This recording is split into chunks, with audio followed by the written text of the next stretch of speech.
सुन रहे हैं रहस्यमयी कहानी शैतानी रस में। सुमित्रा गुस्से में निकी के कमरे में घुस आई थी। उसे कुछ तो पता चला था, इसलिए गुस्से में निकी का हाथ पकड़ते हुए बोली, सच बताओ निकी, तुम्हारे दिमाग में क्या चल रहा है? निकी को समझ नहीं आ रहा था कि सुमित्रा को उसकी योजना के बारे में कैसे पता चला। वो मासूम बनती हुई बोली, कुछ भी तो नहीं मम्मी जी, आप ऐसा क्यों कह रही हैं? सुमित्रा लगभग चिल्लाते हुए बोली, ज्यादा भोली मत बनो, हमें सब पता चल चुका है। बताओ क्या कहा गायत्री देवी ने तुमसे? ये सुनते ही निकी को काटो तो खून नहीं। उसे लगा कि कहीं सुमित्रा को ये तो समझ नहीं आ गया था कि निकी उनकी बात मानने के बहाने उनका दिल जीतकर यहाँ से भागना चाहती है। लेकिन यहाँ तो माजरा ही कुछ और था। वो जैसे तैसे खुद को संभालती हुई बोली, कुछ नहीं माँ जी, वो बस आरोही भाभी के सेहत के बारे में टेंशन ले रही थी, तो उसी से रिलेटेड बातें हुई हमारी। सुमित्रा आशंका जताते हुए बोली, तुम सच तो कह रही हो ना, झूठ तो नहीं बोल रही हो? निकी सुमित्रा को आश्वस्त करते हुए बोली, नहीं मम्मी जी, मैं क्यों झूठ कहूंगी, आपसे मैं कुछ नहीं छुपा सकती। सुमित्रा निकी को चेतावनी देते हुए बोली, ठीक है, मुझसे झूठ बोलने की सोचना भी मत, क्योंकि सच मैं ढूंढ ही लेती हूँ। जी माँ जी।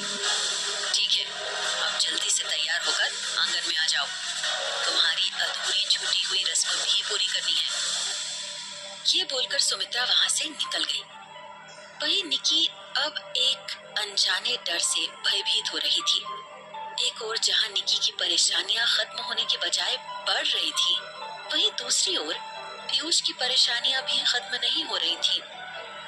वो भैरवगढ़ के बाहर एक वीरान जगह पर अपनी बाइक से पहुंचा। वो वहां किसी का इंतजार कर रहा था। थोड़ी देर में एक कार आकर वहां रुकी।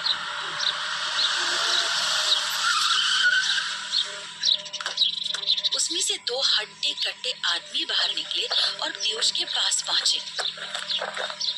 एक आदमी सख्ती से बोला, पैसे लाए हो? पीयूष थोड़ा घबराते हुए बोला, मैं पैसे तो नहीं ला पाया, पर उसके बदले कुछ और लाया हूँ।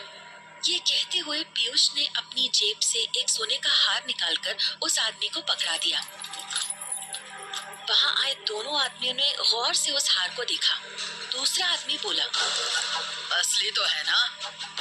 उसकी बात सुनकर पीयूष बोला, अरे 100% असली है। अन्ना से कहना मुझे थोड़ा समय और दो, मैं उनके सारे पैसे जल्दी दे दूंगा, बस थोड़ी सी मोहलत और। दोनों आदमियों ने एक दूसरे को देखा और फिर पीयूष की तरफ बढ़े।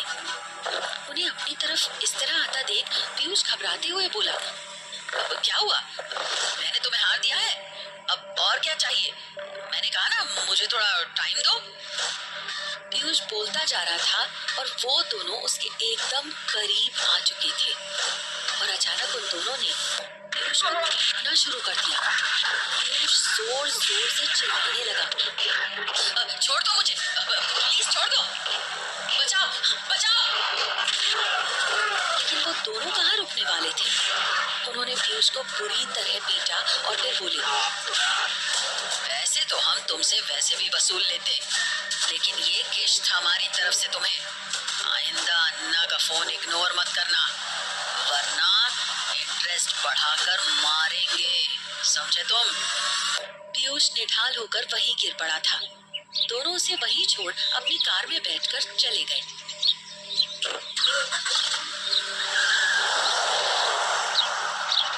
पीयूष उनकी कार को अपनी आंखों से ओझल होते हुए देखता रहा। इधर हवेली में निकी तैयार होकर हवेली के आंगन में पहुंची, जहां सुमित्रा, आरोही और कई अन्य औरतें सुहागन का जोड़ा पहने खड़ी थी। वहां एक अजीब सी शांति छाई हुई थी, जो काफी डरावनी लग रही थी। तभी निकी के कानों में एक आवाज पड़ी, जैसे कोई पत्थर पर चाकू को रगड़ रहा हो। उसने आवाज की दिशा में देखा तो उसका अंदाजा सही निकला। हवेली की वही पुरानी बूढ़ी औरत पत्थर पर चाकू को घिसकर उसकी धार तेज कर रही थी। उसके सामने एक बार फिर वही दृश्य घूम गया जब कुछ दिन पहले वो रस्म को निभाने के लिए यहाँ आई थी और तभी आरोही भाभी ऊपर से नीचे गिर गई थी। वो दृश्य याद कर वो कांप गई। तभी वो बूढ़ी औरत बोली, छोटी बहू रानी, इधर आओ, रस्म का टाइम हो गया है। ज्यादा देर की तो मालिक नाराज हो जाएंगे। ये सुनकर सुमित्रा बोली, मालिक तो वैसे भी नाराज हैं ही माई। जब से रचना गई है तब से उन्हें भोग नहीं लगाया गया है। अब ये रस्में ही आखिरी सहारा है उन्हें बना कर रखने का।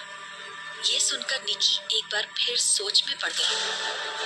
मालिक मालिक मालिक, उफ, मालिक ना हुआ जैसे कोई भगवान हो गया।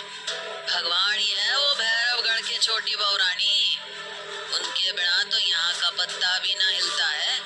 ये सुनते ही निकी के होश उड़ गए। उसे विश्वास नहीं हो रहा था कि जो उसने मन में सोचा वो उस बूढ़ी माई ने सुन लिया था। हैरान होने की जरूरत ना है, अब जल्दी से यहाँ आओ, टाइम निकला जा रहा है। हैरान परेशान निकी ने धीरे धीरे अपने कदम उस बूढ़ी माई की तरफ बढ़ाए। उसके बढ़ते कदमों के साथ ही एक बार फिर महल की हवाओं में हलचल मचनी शुरू हो गई थी। अचानक ही पूरी हवेली में एक बार फिर सियारों के रोने की आवाज गूंजने लगी। वो आवाज वहां खड़ी हर औरत के दिल को दहला रही थी।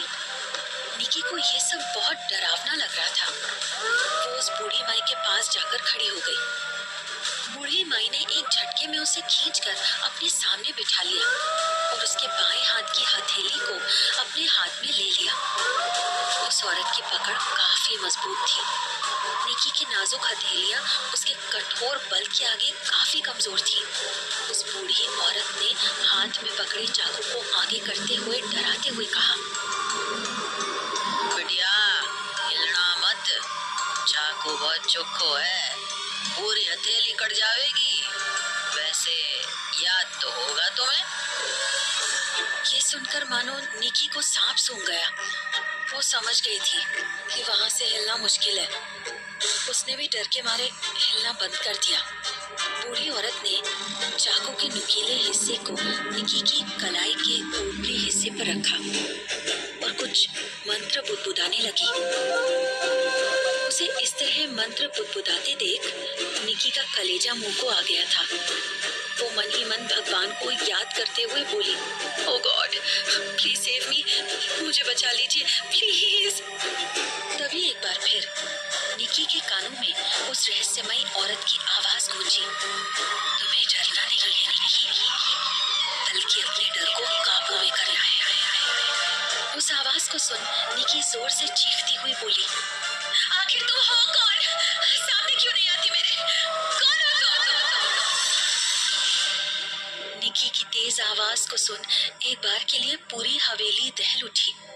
अचानक ही हवाओं की हलचल थम सी गई। सियारों के रोने की आवाज भी बंद हो गई। पूरा का पूरा माहौल एक बार फिर पहले के जैसा हो गया। ये देख वो बूढ़ी औरत भी सन्न रह गई। वो बोली, इतने सालों में आज तक ऐसा ना हुआ। सुमित्रा बोली, क्या हुआ माई? वो बूढ़ी औरत बोली, रानी सा, इतने सालों में कोई ऐसा ना आया जो यहाँ हो रही हलचल को रोक सके।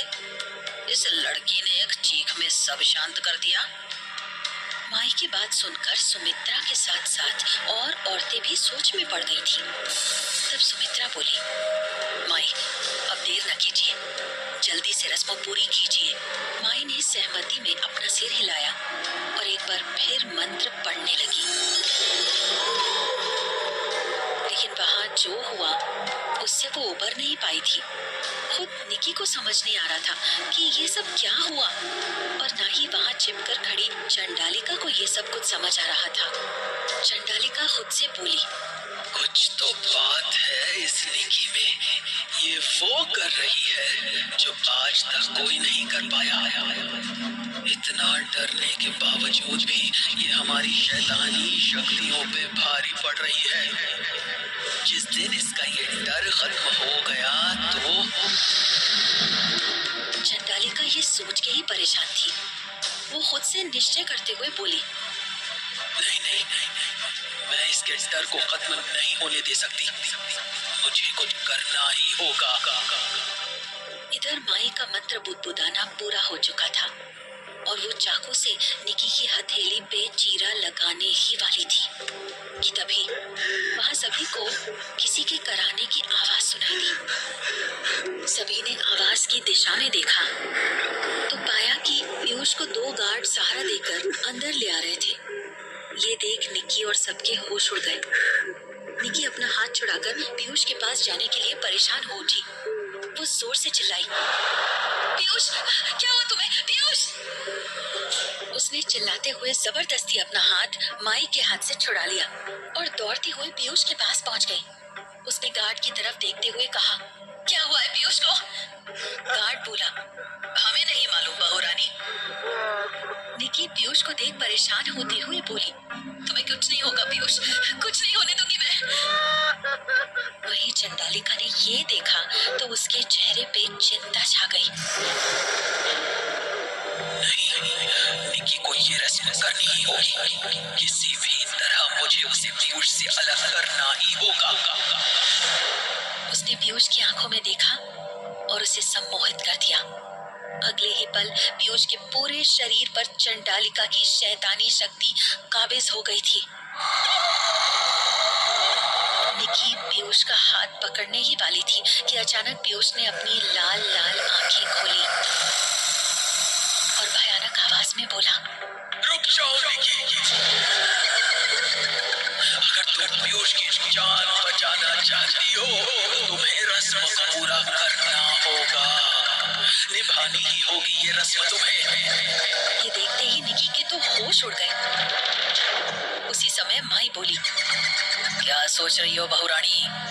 ज्यादा ना सोचो। अगर अपना सुहाग बचाना है तो रस्म पूरी करो।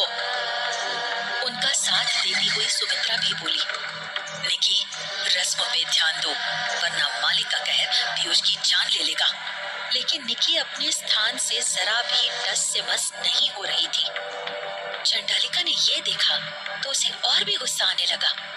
वो खुद से बोली, निकी इस प्रकार नहीं मानेगी। इसके अंदर खत्म हो रहे डर को बढ़ाना ही होगा।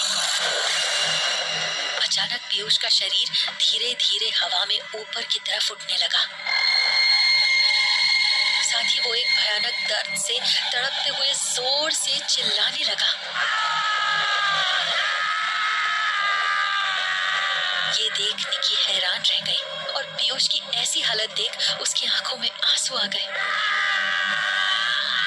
उसके मुंह से सिर्फ इतना निकला, मैं पीयूष के लिए कुछ भी कर सकती हूँ। तुम जो भी हो प्लीज पीयूष को नीचे उतारो। ये कहकर वो बूढ़ी माई के पास जा बैठी। बूढ़ी माई ने कसकर निकी की हथेली पकड़ ली। निकी ने अपनी आंखें बंद कर ली और तभी बूढ़ी माई ने निकी की हथेली पे वो धारदार चाकू चला दिया। फिर निकी की हथेली कटवाकर कौन सी रस्म निभा रहा था पीयूष का परिवार? क्या रस्म पूरी करके निकी पीयूष को बचा पाएगी? कहानी जारी रहेगी। बस आप बने रहें शैतानी रस्में के साथ।